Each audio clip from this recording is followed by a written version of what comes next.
getting ready to go into the house. Now, one of the things that I do whenever I'm inspecting is I have 3 pair of shoes. I have the pair of shoes that I have on. I have a pair of shoes that I wear into the home so I can slip these off and I don't have to worry about booties or anything. And then I also have my boots. So we're gonna put on our boots.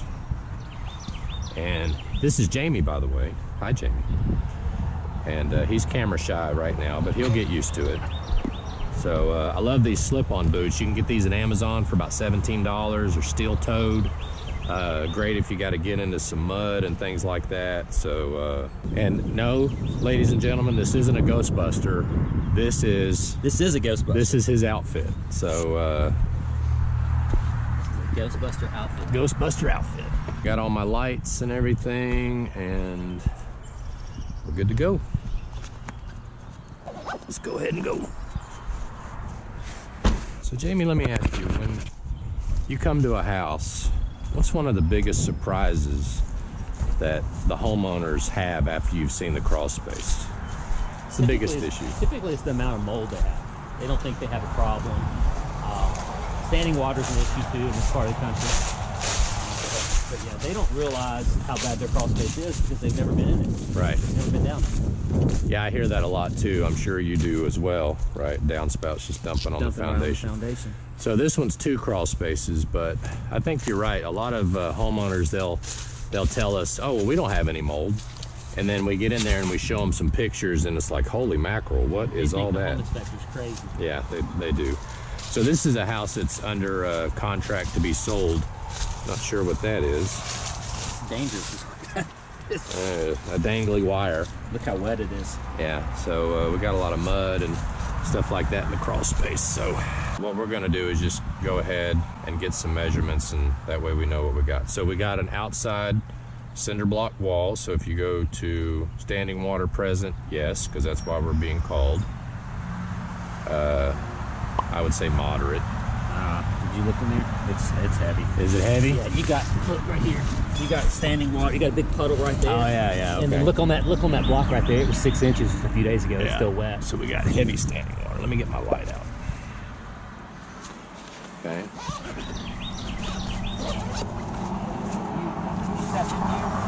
Go down 6 inches. All right, there we go. So that's where they had some kind of pit. A lot of times you'll see frogs in here too, but standing water, yeah, it's pretty heavy.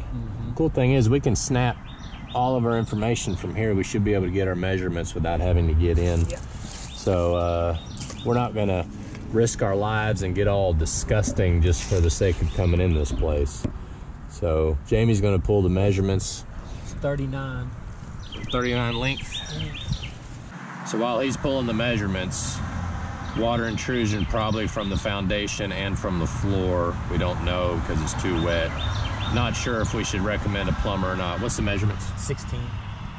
39 by 16. Across 16? 16, yeah. Okay. 16 across. And then we got another crawl that we've got to get access to. So this main crawl is 624 square feet. When you got multiple crawls, you can just add these numbers together. And then 39 plus 39 plus 16 plus 16, that's all 4 walls. So we got 110 linear feet. And then this is, let's see, 1, 2, 3, 4, 5 blocks high, which is 8-inch blocks, 40, so say 3.5 feet. So 110 linear feet times 3.5 feet gives us 385 square feet of wall space. Number of vents, 2, I would say 8. What's our moisture reading? 38%. Subfloor is 38%.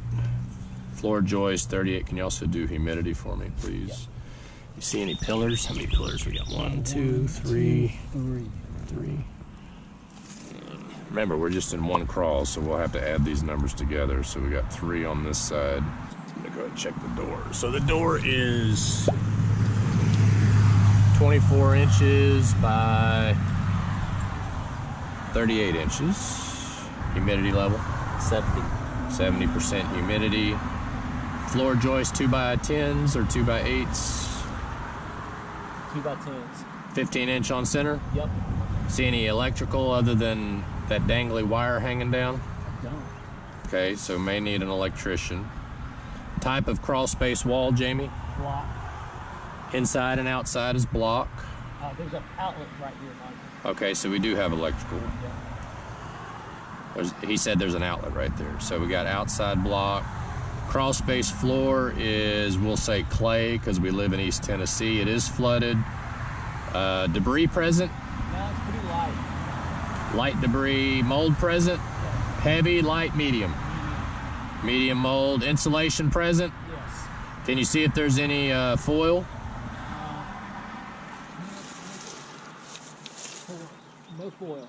No foil. Is there some vapor barrier or no vapor barrier? I'd say it looks like there's about 30%. So we'll say some vapor barrier, okay? Now the other thing I want to do is make sure I snap some good photos. So we're just going to do a couple of good photos to show some different things. All right. This is all for the ninjas information. We got ductwork in there. So here's the other one. Now this one does have a little better door, but it's still not that great. So let's go ahead and snap a photo. We got our HVAC unit. We know it's 39 feet deep. 22. 22. 39 to the end again? Yep. Okay. So we're going to change our measurements.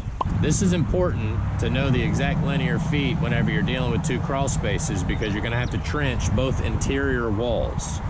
So if you miscalculate the linear feet, we're almost going to treat these like two different crawl spaces. So we got 22 by 39, which is another 858 square feet.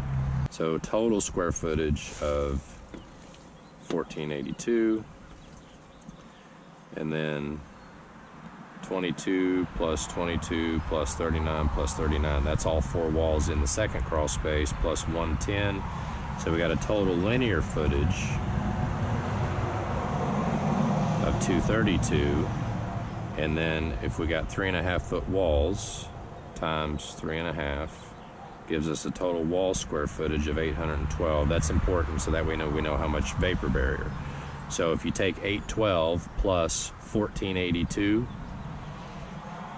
we're going to need a minimum of 3,000 square feet of vapor barrier. So that way it gives the ninjas what they need. And we probably got 6 vents on this side, so we say 14 vents. Did you see how many pillars?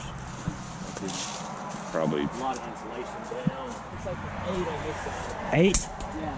Okay. 2 rows of 4. All right, so we had 3 and now we got 8, so a total of 11. If you don't mind, give me a door size. 34 by 32. Okay, so the second door is 32 by 34. Still 2 by 10, 15 inch on center? Yep. Okay. Still flooded? This is not as bad. Okay. It actually has a pit right here in the corner, like an older pit, not like one of ours. Right. Sump pump in it? Sump pump is in it, don't know if it's working. Right. But you don't see any standing water in that crawl? No, it's just really wet. No Oh. standing water. Okay. All right, so this one's got gravel and clay. Let's go ahead and snap a couple pictures. Oh, wow. A lot of debris. Okay. We got the cinder block. We got us a pit already installed. We got a lot of different things going on. Okay. All right, so let's go ahead and close this. Now here's the other thing, recommended repairs needed. Okay, we know we have 2 crawl spaces. So we're gonna recommend encapsulation, seal vents, dehumidify, ABS, vapor barrier, soda blast. Think we need to soda blast it? I don't think the home inspectors, I don't think the buyers are going to be happy unless you do. That's right. Remember, these are our recommendations. We've got to remove insulation, right? Remove vapor barrier, remove debris. They're not going to go for any kind of underlayment. We still need to insulate it.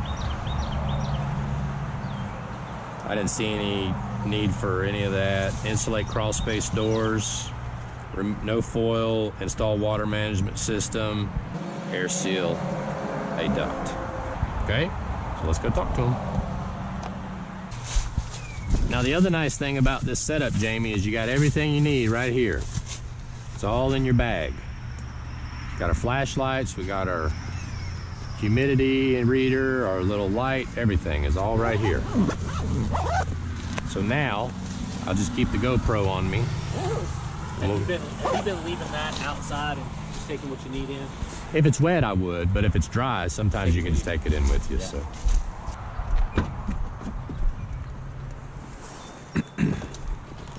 I also have samples of our underlayment, our vapor barrier, and all that stuff in here. I think had, just like what he said though, if you do this process with a homeowner and the work, even if the work is, I mean, he said, well, I do this, and, you know. Absolutely. And who wouldn't? Right. $10,000 and they're not even dropping a DU in. So basically, they're not going to do what it takes to get rid of the mold. We'll be right back. Yeah. We'll be back in 2 months. It will be back before they pull out of the driveway. That's the whole point. There's certain mold protocols you got to follow, and if you hire somebody that doesn't know what they're doing, they're going to cause a bigger issue, and then that $10,000 is basically wasted. The guy from yesterday that sent that email, Right. one of the things he said to me, he said, well, what are your thoughts on the other 2 ways to take care of the mold and keep it going? And I said, well, there is no other way. Well, yes, there is. I said, no, there isn't. So he went on, I said, well, enlighten me. So he said, well, the first way is to put a supply and return down there. So I explained to him, I was like, well, number one, you're going to be sharing air. You don't want that crawl space air up in your house, do you? No. I said, well, number 2, was your unit rated for that square footage? Right. And the builder goes, no. I said, and that HVAC system is not meant to dry out wood that's 21%. Right. Not going to ever do it. Right. So he was like, okay, well, you shot that one down. What about if you put in vent fans? And I said, okay, well, if you're blowing air out the front of the house, where do you think the air's coming from? He said, well, it's coming from the back vents in. I said, okay, well, what do you think the humidity is on that air that's coming in June? He's kind of looked up, and he goes, okay, you shot that one down. That's pretty good.